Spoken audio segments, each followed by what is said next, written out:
Friday special দাওয়াত জামাইয়ের বান্ধবীর বাড়ি যেয়ে সারাদিন কি করলাম সেটাই থাকবে আজকে সম্পূর্ণ ব্লগ ভিডিওতে। আশা করি সবাই অনেক ভালো আছেন। যেহেতু গতকাল অনেক বেশি গরম ছিল আর মিলানা থেকে নেয়া এই ড্রেসটা আমার একদিনও পরা হয় নাই, তাই ভাবলাম যে যেহেতু দাওয়াতে যাব আর এত গরম, তাই বিন সাইদের কটনের এই রেড কালার ড্রেসটা আমি পরি।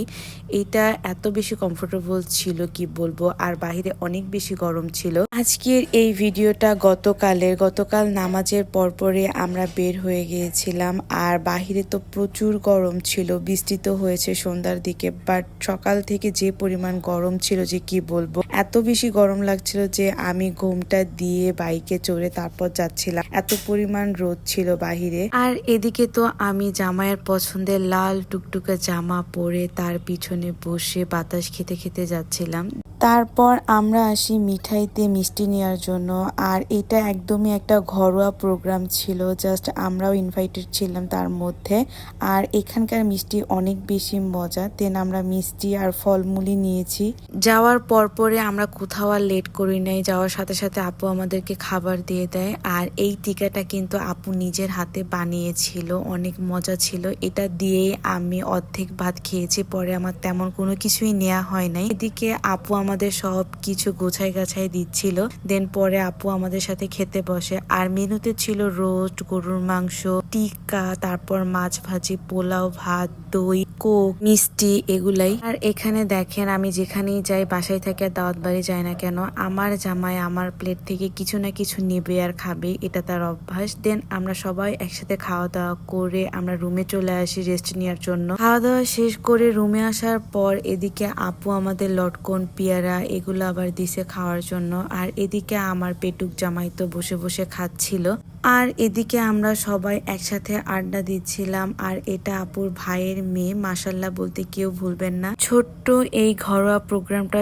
ছিল আপু আর ভাইয়ার জন্য। আপু আর ভাইয়া যেহেতু দেশের বাইরে থাকে, তারা সামনের সপ্তাহে চলে যাবে, দেন তাদের জন্যই ছোট্ট এই অনুষ্ঠানটা করা। তারপর বিকালের দিকে আমরা আপুদের বাসার পিছনের দিকে আসছিলাম, যেখানে সবাই মাছ ধরছিল, আপুদের রিলেটিভরা, আপুর আরো বোনরা সবাই এখানে মাছ ধরছিল।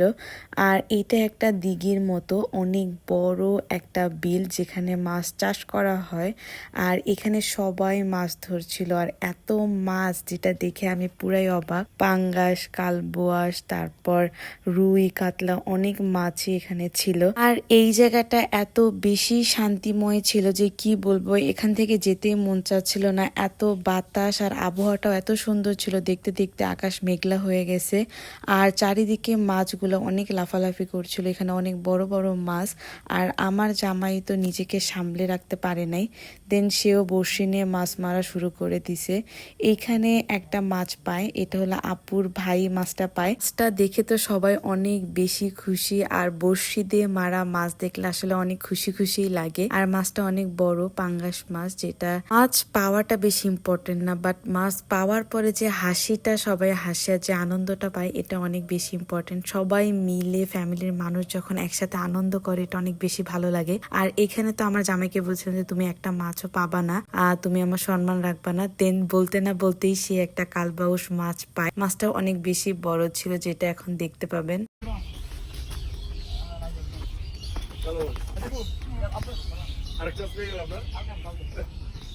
তারপর আসি দুঃখের কাহিনীতে। এখানে মাছ মারার পর দেখি সন্ধ্যা হয়ে গেছে, প্রায় 6টা বেজে গেছে। তারপর আমরা রওনা দেই। এদিকে আকাশটা অনেক মেঘলা ছিল, আর মেঘলার কারণে আমরা তাড়াহুড়া করে বের হই। দেন বের হতে না হতে 2 মিনিট পরে ঝুম বৃষ্টি নামে।